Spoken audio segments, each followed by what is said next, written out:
kehidupan kita sehari-hari. Oke, Zaki, siapa yang tidak hadir hari ini? Amanda, siapa lagi? Amanda, Christine, Bu. Oh, Christine. Oke, apa kabarnya Amanda itu? Acara keluarga. Oh, ada acara keluarga, boleh. Kalau siapa lagi? Rama tidak hadir. Oke, Ananda, berarti ada beberapa teman kita yang tidak hadir. Baiklah, sebelum Ibu memulai pembelajaran materi kita hari ini, itu Ibu mau bertanya terlebih dahulu kepada kalian. Apa yang kita pelajari minggu lalu? Siapa yang bisa jawab? Siapa yang oke, boleh? Makhluk hidup. Oh, makhluk hidup, benar sekali. Minggu lalu kita mempelajari tentang makhluk hidup. Coba anak-anak Ibu, siapa yang masih ingat? Siapa yang masih tahu apa itu makhluk hidup? Ya, boleh, Rizka? Makhluk hidup adalah manusia, hewan, dan tumbuhan serta segala sesuatu yang berada di alam semesta yang saling berdampingan dan saling membutuhkan. Benar sekali. Itu yang dimaksud dengan makhluk hidup, di mana adanya kaitannya. Dan juga makhluk hidup ini mempunyai 8 ciri-ciri. Siapa yang tahu anak Ibu apa ciri-ciri yang 8 itu? Ya, Moza, silakan Moza. 1. Bernafas, 2. Memerlukan makanan atau nutrisi, 3. Bergerak, 4. Peka terhadap rangsang, 5. Tumbuh dan berkembang, 6. Berkembang biak, 7. Mengeluarkan zat sisa, dan 8. Beradaptasi. Oke, jadi ada 8 ciri-ciri dari makhluk hidup. Kalian semua masih ingat kan? Apa pengertiannya, apa penjelasannya? Oke, sekarang kita akan mempelajari lagi sub materi selanjutnya, yaitu tentang lingkungan hidup. Dan Ibu mau bertanya terlebih dahulu kepada Ananda. Sebelum kita masuk apa itu definisi dari makhluk lingkungan hidup, Ibu akan memberikan penjelasan dulu apa tujuan pembelajaran kita pada hari ini.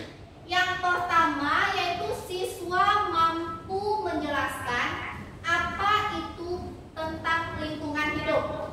Yang kedua, siswa mampu mengidentifikasi komponen biotik dan abiotik, di mana model pembelajaran kali ini yaitu PBL, Problem Based Learning. Oke? Sebelum Ibu menjelaskan apa itu lingkungan hidup, Ibu mau bertanya dulu kepada Ananda. Apa itu yang dimaksud dengan lingkungan hidup? Siapa yang tahu? Sepertinya anak-anak Ibu belum paham ini. Oke, kita sebelum memulai materi lingkungan hidup ini, Ibu mau membagikan dulu link untuk post pretestnya. Coba silakan dibuka handphonenya masing-masing. Ibu kirimkan link di handphonenya masing-masing. Itu kalian Ibu mengadakan pretest dengan 10 pertanyaan. Coba dibuka handphonenya masing-masing dulu. Pretest ini bertujuan agar Ananda itu seberapa kemampuan Ananda mengetahuinya. Sebentar. Sudah Ibu kirim itu. Coba lihat kembali.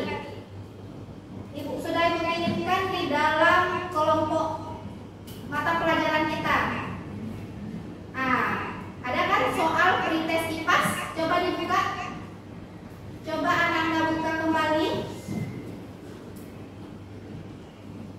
Ibu kasih waktu 10 menit di awal ini dulu. Silakan dibaca baik-baik. Silakan diisi. Sesuaikan namanya dengan nama kalian masing-masing.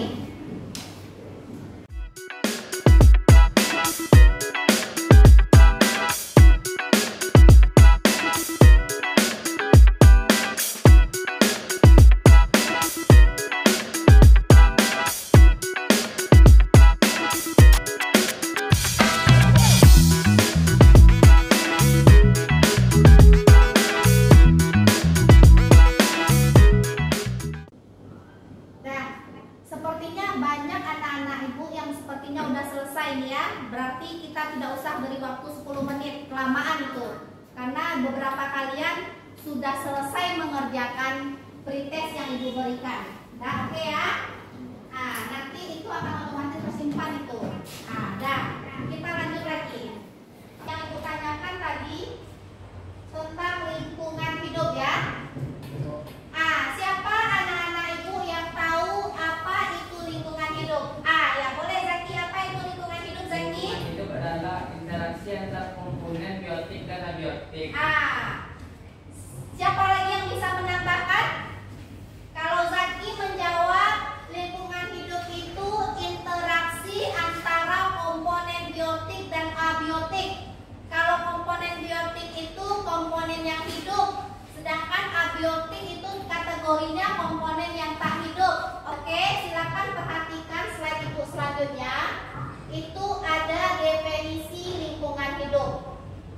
Menurut Sugianto, lingkungan adalah seluruh faktor luar yang mempengaruhi suatu organisme berupa organisme hidup, itu yang namanya tadi faktor biotik ya, atau variabel yang tak hidup yang disebut dengan faktor abiotik.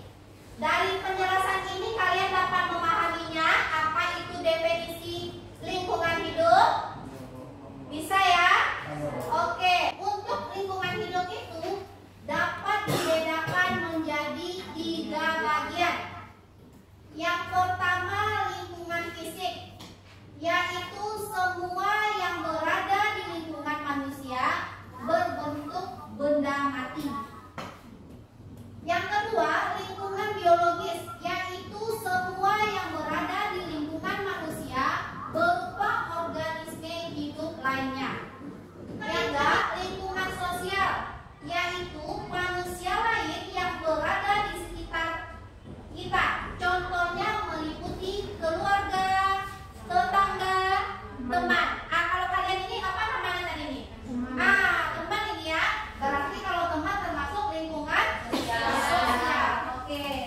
Jadi ada 3, lingkungan fisik, lingkungan biologis, dan lingkungan sosial. Nah, kita lanjut. Yang slide selanjutnya, komponen lingkungan hidup itu terbagi atas 2. Hanya komponen biotik dan komponen abiotik. Komponen biotik adalah komponen dalam ekosistem yang mengacu kepada makhluk hidup yang ada di bumi. Berarti yang hidup berarti itu biotik. Ya?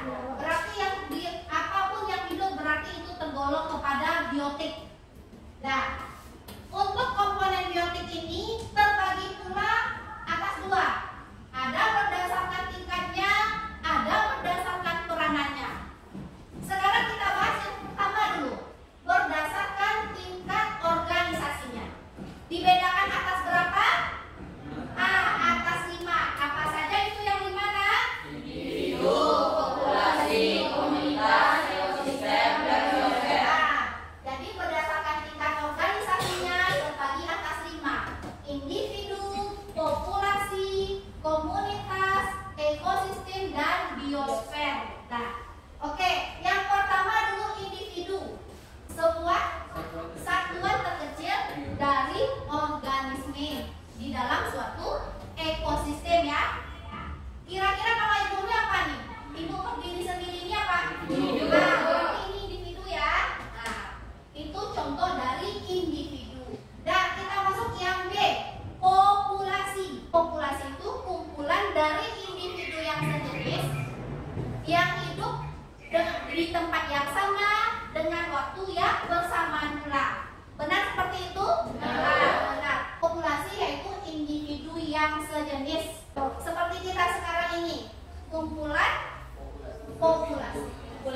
Individu yang sejenis itu yang dimaksud dengan populasi. Nah, yang ketiga, komunitas. Kumpulan dari beberapa populasi yang hidup di lingkungan yang sama. Itulah yang dimaksud dengan komunitas. Ya. Oke, kita lanjut kepada ekosistem. Komunitas merupakan kesatuan komunitas kesatuan komunitas secara menyeluruh yang saling terintegrasi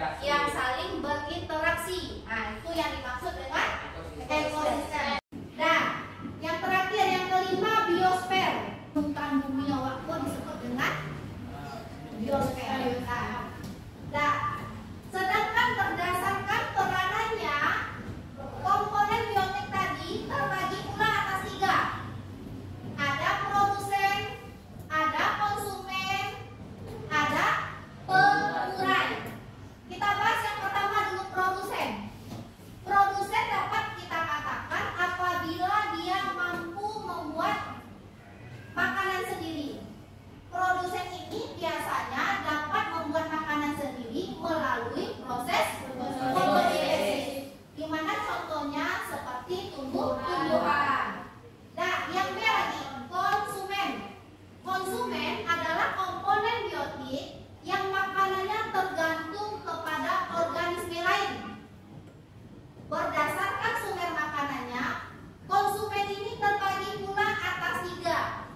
Ada herbivora, ada karnivora, dan ada omnivora.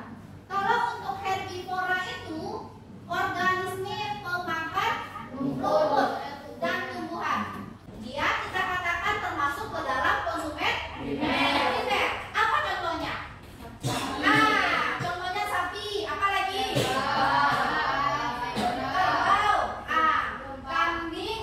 Bisa kita katakan itu kepada herbivora, dan kita katakan dia konsumen primer 1. Selanjutnya karnivora.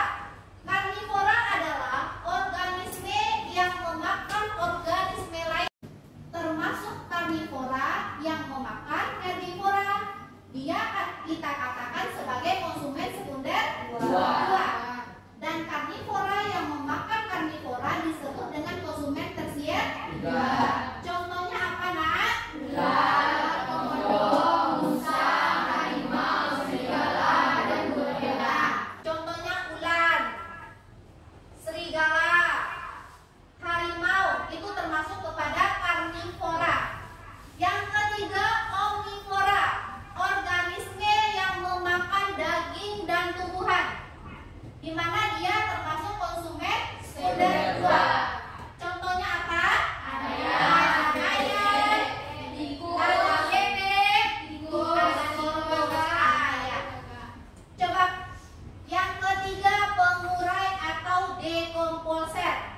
Itu organisme yang bertugas mengurai zat organik sisa makanan makhluk hidup menjadi zat anorganik. Contohnya jamur dan bakteri. Nah, coba kalian perhatikan gambar di depan ini. Ini apa nih? Tumbuhan ini. Nah, paling bawah coba perhatikan yang paling bawah. Tumbuhan, berarti tumbuhan ini kita masukkan ke dalam apa tadi? Produsen. Tumbuhan ini kita masukkan ke dalam produsen. Oke, di atas tumbuhan ada apa itu? Apa yang terlihat sama kalian? Nah, satu-satu coba Ibu. Kalau bersama-sama tidak jelas suaranya. Siapa? Ayo, yang berani. Yang di atas tumbuhan itu apa tuh gambarnya? Oke, Friska? Tikus, belalang, ulat kok. Tikus, ada belalang, ada ulat. Itu kita masukkan ke dalam konsumen 1. Kita masukkan ke dalam konsumen 1. Di atas tikus, belalang, dan ulat, apa itu gambarnya lagi, Nak? Katak dan ayam. Itu kita masukkan ke dalam kelompok konsumen 2. Konsumen 2. Anak-anak Ibu yang belum paham dengan materi yang Ibu jelaskan? Oke ya? Bisa ya? Kita masuk kepada komponen abiotik lagi. Apa itu komponen abiotik? Jadi komponen abiotik adalah komponen fisik dan kimiawi yang dapat mempengaruhi ketahanan makhluk hidup di sebuah lingkungan atau ekosistem tertentu. Nah, untuk komponen abiotik ini terbagi pula atas berapa? 5. Dia terbagi atas 5. Yang pertama apa? Sinar matahari. Karena adanya sinar matahari lah makanya bisa terjadi kehidupan. Banyak anak manfaat sinar matahari ya. Nanti ada tugasnya di LKPD. Nah, kita masuk yang kedua, suhu. Oke, anak Ibu, suhu. Suhu ini sangat berpengaruh terhadap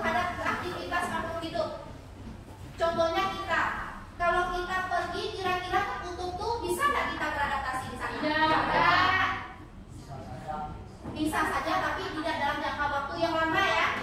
Nah, dengan mengasih jaket, dipakai sweater, berlapis kamis bisa jadi ya.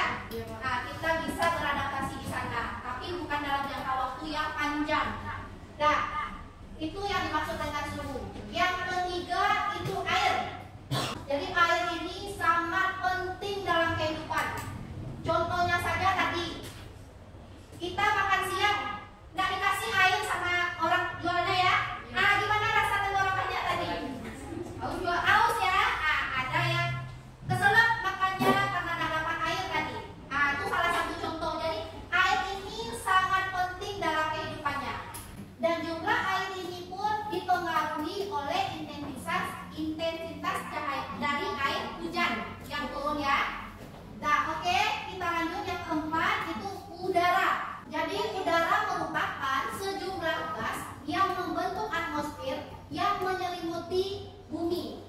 Udara berperan juga bisa dalam proses respirasi organisme.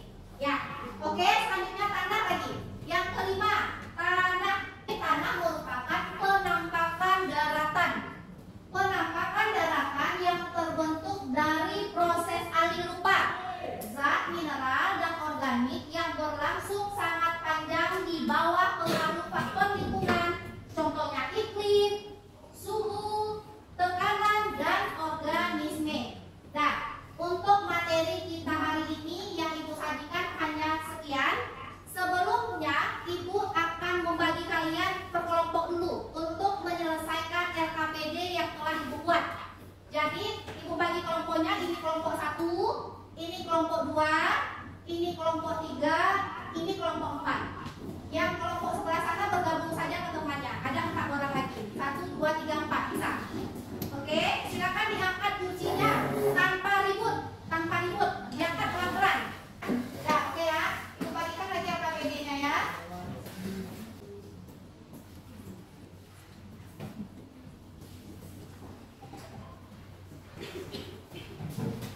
Nah, oke ya. Di LKPD itu ada sebuah wacana yang berjudul pandemi COVID-19 menjaga dan menyelamatkan lingkungan hidup. Nah, coba kalian jawab pertanyaan yang ada di LKPD itu.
Assalamualaikum warahmatullahi wabarakatuh. Waalaikumsalam warahmatullahi wabarakatuh. Saya Ahmad Novel dari kelompok 3 sebagai ketua akan mempresentasikan hasil diskusi kelompok ketiga.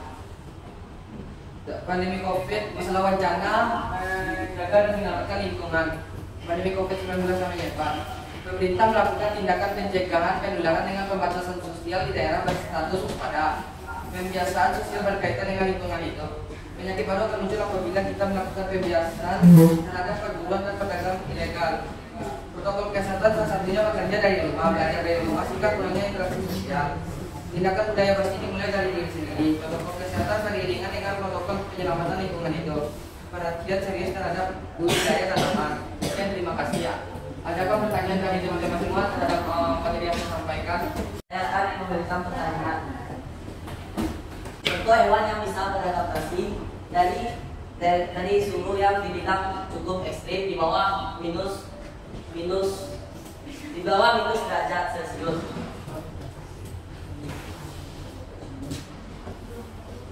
Hewan yang terlibat itu penguin, itu dan lain-lainnya. Dan daerah untuk baik apakah itu benar atau tidak? Ada kan yang pernah yang mau memberi pertanyaan? Menurut saya itu dari pertanyaan. Kenapa sinar matahari ditentukan manusia? Baik, sinar matahari itu ditentukan manusia karena sinar matahari merupakan salah satu faktor kita untuk melakukan aktivitas sehari-hari. Dan matahari juga merupakan sebagai pusat tata surya. Oke, itu bisa didengarkan. Ada lagi? Tidak. Baik, sekian, terima kasih. Assalamualaikum warahmatullahi wabarakatuh. Waalaikumsalam warahmatullahi wabarakatuh. Oke, anak-anak, dari wacana tadi, kalau ibu dengar itu kalian hampir sama gitu. Kira-kira pikirannya ya tentang COVID-19, sebuah penyakit yang disebabkan melalui air liur. Karena pemerintah mengatur, menerapkan protokol kesehatan di mana interaksi sosial atau lingkungan sosial tadi terjadinya jarak antara individu yang satu dengan individu yang lainnya. Adanya jarak sehingga bisa menyelamatkan atau melindungi lingkungan hidup. Benar seperti itu? Benar. Oke, sekarang kalau ibu ambil dari sana, siapa kira-kira anak ibu yang bisa menerangkan kembali atau yang bisa menyimpulkannya dari apa yang kita pelajari ini, dari wacana yang telah kita buat, kira-kira apa? Sebelum ibu meminta Anda untuk mengerjakan post test, yaitu sebuah evaluasi yang dilakukan setelah proses pembelajaran, setelah guru menyampaikan materi. Jadi kita mengadakan evaluasinya. Bagaimana Ananda? Adakah dari Ananda? Oh ya, silakan Zaki. Kesimpulan lingkungan hidup. Kalau lingkungan itu yaitu satu ruangan antara makhluk hidup dan komponen hidup. Lingkungan memegang peran sebagai habitat atau tempat tinggal makhluk hidup di muka bumi. Komponen lingkungan itu terdiri dari dua jenis. Komponen biotik merupakan makhluk hidup yang meliputi manusia, hewan, tumbuhan, mikroorganisme dan makhluk hidup lainnya. B. Komponen abiotik. Komponen abiotik merupakan benda-benda tak hidup seperti kendaraan atau alat transportasi, bahan bakar, pupuk, pestisida, obat, asap kendaraan dan benda mati lainnya. Itu kesimpulan dari tadi, Wak. Oke, terima kasih. Jadi lingkungan hidup adalah interaksi yang terjadi antara komponen biotik dan abiotik, di mana komponen biotik yaitu komponen yang hidup. Berdasarkan peranannya itu terbagi atas 3 tadi ya. Berdasarkan peranannya terbagi 3. Ada produsen, ada konsumen, ada penggunaan. Sedangkan berdasarkan tingkat organisasinya itu terbagi atas 5 pula. Berdasarkan tingkat organisasinya ada individu, ada populasi, ada komunitas, ada ekosistem, dan yang terakhir biosfer. Sedangkan komponen abiotik itu kita katakan komponen yang tak hidup, tetapi dia juga dibutuhkan di dalam suatu lingkungan hidup. Ada peranannya ya. Contohnya apa tadi? Sinar matahari yang pertama. Yang kedua suhu. Yang ketiga air. Yang keempat udara. Dan yang kelima tanah.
infeksi.